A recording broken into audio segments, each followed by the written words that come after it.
joint force, our warriors on the front line.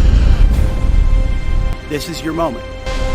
This is the generational turning point America has waited for since 1979, and since the rudderless wars of hubris, my generation, our generation, endured.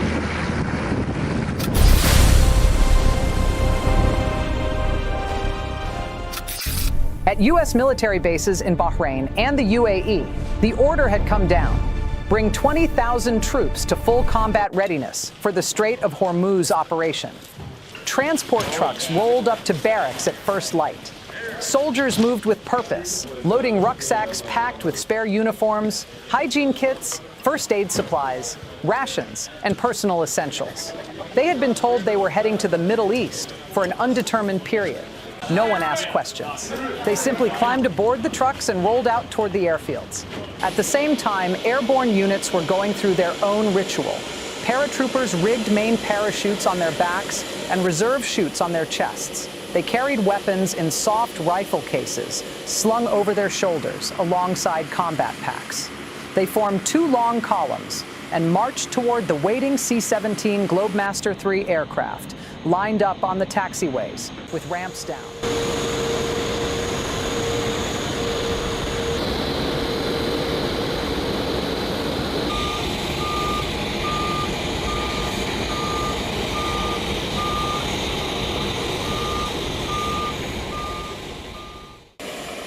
These paratroopers would fly to the operational area, jump, and be on the ground before the bulk of the conventional forces even arrived. On a separate airfield, ground crews were loading heavy ordnance into a B-52H Stratofortress for deep strike support. Massive 2,000-pound Mark 84 general-purpose bombs, each nearly 13 feet long, were hoisted one by one into the internal rotary launcher and external wing pylons. Forklifts and bomb loaders guided each weapon into position, locked the mounting hooks, connected the arming wires, and secured everything. In the crew room, pilots and crew tested oxygen masks, verified regulators, and packed personal bags with water, snacks, maps, checklists, spare gloves, and survival kits for a flight that could last over 12 hours. When the call came, the crew walked out to the bomber, stowed their gear, climbed to the upper deck, and settled into ejection seats. The 8 turbofans wound up one after another. The heavy bomber taxied, lined up, and lifted off, climbing slowly under the weight of its full bomb load. On an aircraft carrier in the Gulf, Marines prepared for their own departure. Their CH-53E Super Stallion helicopters sat on the flight deck with rotors folded. Marines grabbed their gear, climbed the ladderways, and walked across the deck to board. Rotors unfolded, engines started, and the big helicopters lifted off, heading inland to link up with forward units. At Allied airfields across the region, UH-60 Black Hawk helicopters flew in pairs and groups, shuttling additional troops from staging bases to forward positions closer to the strait. The flights were short, constant, and precise. Land, drop off, fly back, pick up more, repeat. When the C-17s carrying the paratroopers reached the drop zone near the Strait of Hormuz, the jump masters gave the commands. Paratroopers stood, hooked up, checked static lines, and began jumping out one by one. Parachutes deployed in a long trail behind the aircraft. Within minutes, the entire stick was on the ground, collecting chutes and moving to rally points.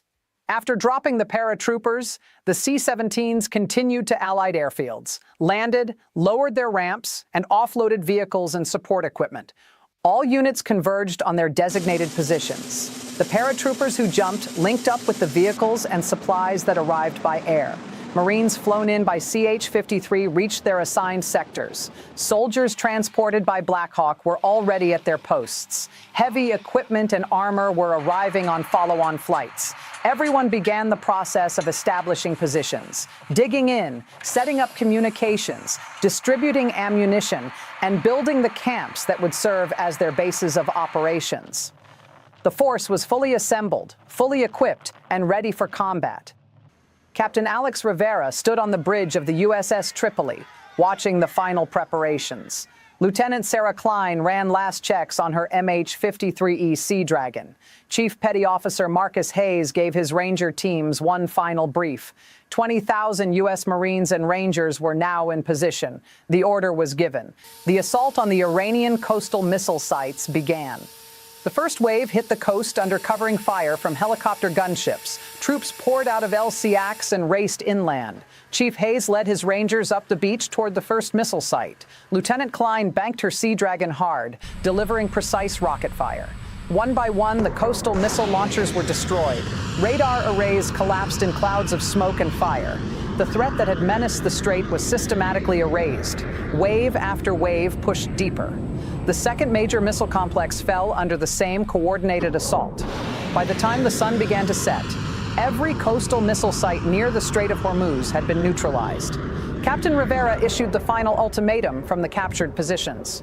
You opened the strait, but you kept the missiles. Now you have lost the power plants. Surrender completely or we shut down the grid.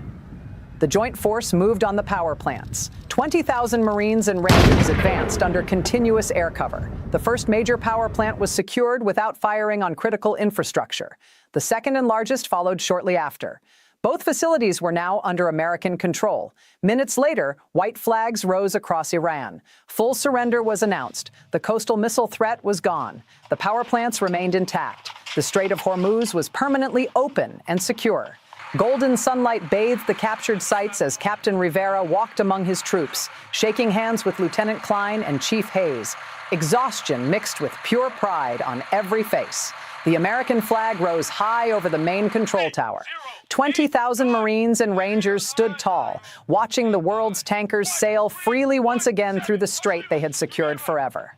As the sun set in a blaze of orange and gold, Captain Rivera stood on a high overlook, reflecting on every jump, every explosion, every life-risking moment. The weight of command finally lifted. In the command posts and on the decks of the USS Tripoli, troops shared stories and quiet laughter. The 20,000 heroes had already become legends. Night fell across the Persian Gulf. Security lights glowed across the secured sites while the USS Tripoli and her task force stood guard offshore. At dawn, the next morning, the full force began boarding helicopters and landing craft for the return voyage. Captain Rivera's voice carried across every radio one final time. This is the Tripoli. Mission complete. The strait is open. Iran has surrendered. We are coming home. The American flag snapped proudly in the morning breeze as the fleet sailed away from the now silent coastline. The USS Tripoli led the way home, carrying 20,000 heroes who turned an ultimatum into victory, who dropped from the sky, destroyed the missile threat, captured the power plants, and forced peace. The Strait of Hormuz flows freely once again, protected by the courage, skill, and unbreakable will of 20,000 United States Marines and Rangers who answered the call when the world needed them most. Their victory will be remembered for generations. The sea is open, the mission is complete, and freedom sails on.